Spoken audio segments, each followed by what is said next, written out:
सातवें दिन जैसे ही राजा भोज दरबार में पहुंचे और सिंहासन की तरफ बढ़े, सातवीं पुतली कौमुदी जागृत हो गई और राजा से बोली, हे राजन, इस सिंहासन पर बैठने की जिद त्याग दो।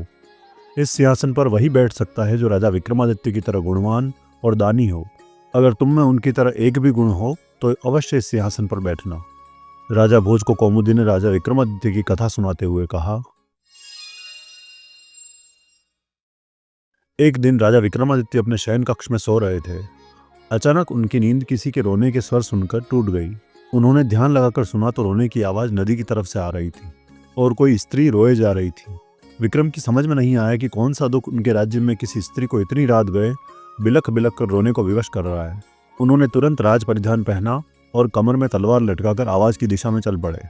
क्षिप्रा नदी के तट पर आकर उन्हें पता चला वह आवाज नदी के दूसरे किनारे पर बसे जंगल से आ रही है। उन्होंने तुरंत नदी में छलांग लगा दी और तैरकर दूसरे किनारे पर पहुंचे।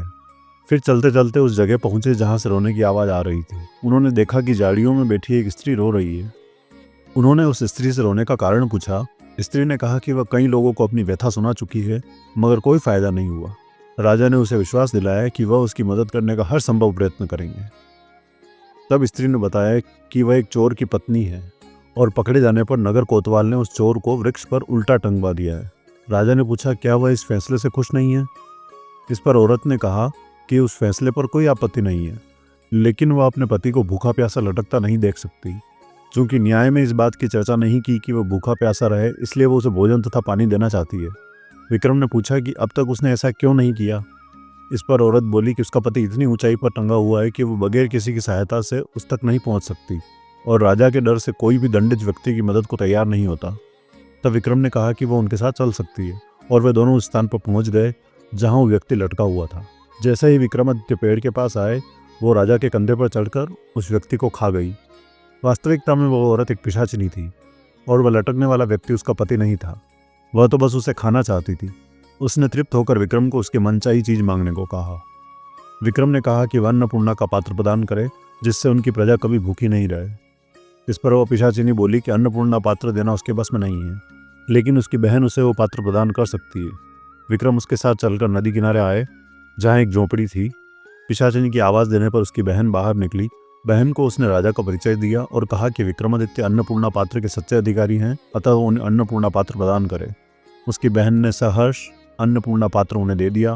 पात्र लेकर विक्रम अपने महल की ओर रवाना हुए। तब तक सुबह हो चुकी थी। रास्ते में उन्हें एक ब्राह्मण मिला।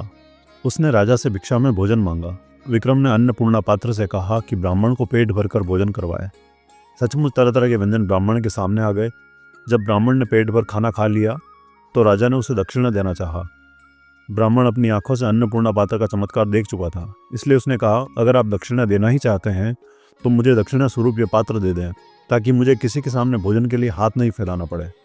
विक्रम ने बेहिचक उसी क्षण उसे वो पात्र दे दिया और वह ब्राह्मण राजा को आशीर्वाद देकर चला गया और वे अपने महल लौट गए। कौमुदी बोली, बताओ राजन, क्या तुम ऐसा कर पाते अगर राजा विक्रम की जगह होते? इतना कहकर कौमुदी पुनः सिंहासन में विलीन हो गई। राजा भोज विचारों में खो गए और सिंहासन पर बैठने का अन्य उपाय खोजने लगे। इस प्रकार वे 7वें दिन भी सिंहासन पर नहीं बैठ पाए।